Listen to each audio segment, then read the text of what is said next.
Paulus se toespraak. Ons lees daarvan in Handelinge 21 vers 37 tot Handelinge 22 vers 5.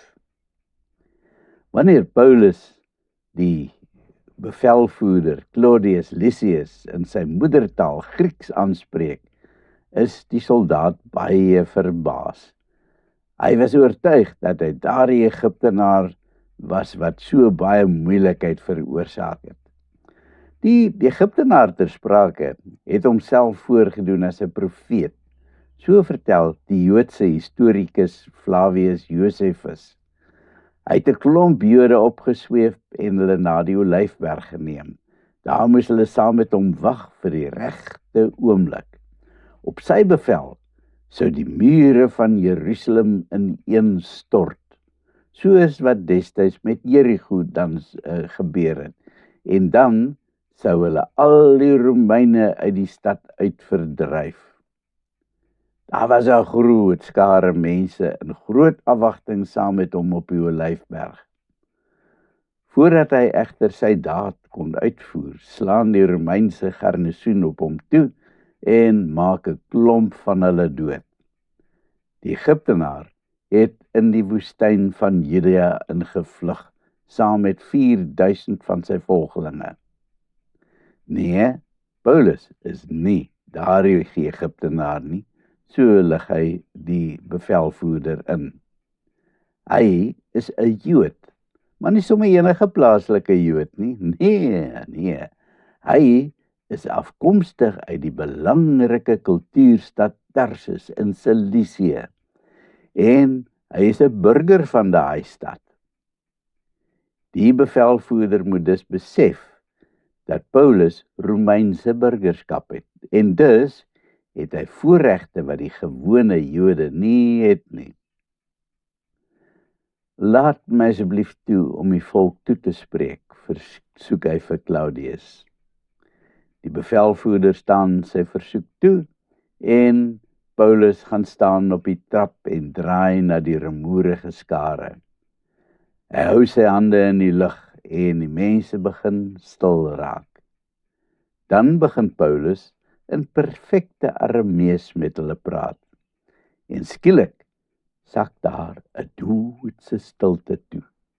Jy kan 'n speld hoor val wanneer Paulus begin praat.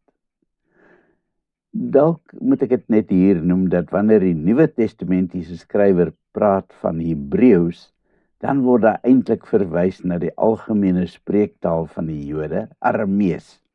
As Lukas dus in Handelinge 21 vers 40 sê dat Paulus in Hebreëus met hulle praat, dan bedoel hy eintlik Aramees. Broers en vaders, luister na wat ek nou tot my verdediging vir julle wil sê, begin Paulus baie beleefd. Almal luister aandagtig wanneer Paulus vertel wie hy is en waar hy vandaan kom. Hy's 'n ras-egte Jood uit Tarsus. Volgens sy afkoms moet hy 'n eerbare man wees. En dan het hy boonop onder die beroemde en gerespekteerde Gamaliel gestudeer, waar hy volgens die streng opvattings van die wet van Moses opgelei is. Ek was net so 'n kampvegter vir God soos julle vandag is, vertel hy. En hulle respek vir hierdie man styg nog 'n slaggie hoër. Hierdie skare het hom in die openbaar tot skande gebring en Paulus moet sy eer herstel. Daarom is dit noodsaaklik dat hy nie sommer met 'n verdediging wegval nie, maar dat hy die regte inleiding tot homself gee. Hy maak dit dan ook baie duidelik dat hy nie besig is om een of ander vreemde godsdienst te verkondig nie. En boonop is hy glad nie vyandig teenoor die Joodse tradisies nie. Hy respekteer dit en sy agtergrond getuig daarvan. Paulus vertel vir hulle hoe hy destyds die Christene vervolg het. Hy het hulle totaal uitgeroei, mans en vrouens in die tronk laat stop. Vra maar vir die hoëpriester, hy en die hele Joodse raad sal dit alles bevestig, vertel hy smalend.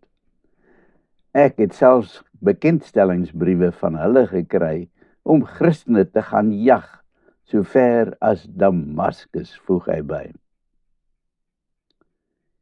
Het ons onsself dan totaal misgis met hierdie eerbare man?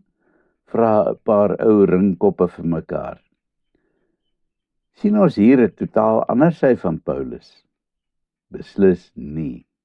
Hy probeer maar net om die skare se volle aandag te kry, sodat hy aan hulle die ware blye nuus, die evangelie van Jesus kan meedeel.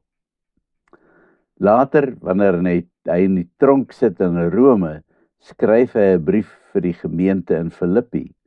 En dan vertel hy onder meer vir hulle dat sy Joodse afkoms en sy eerbare posisie as fariseer eintlik vir hom bitter min werd is in vergelyking met die evangelie van Jesus Christus.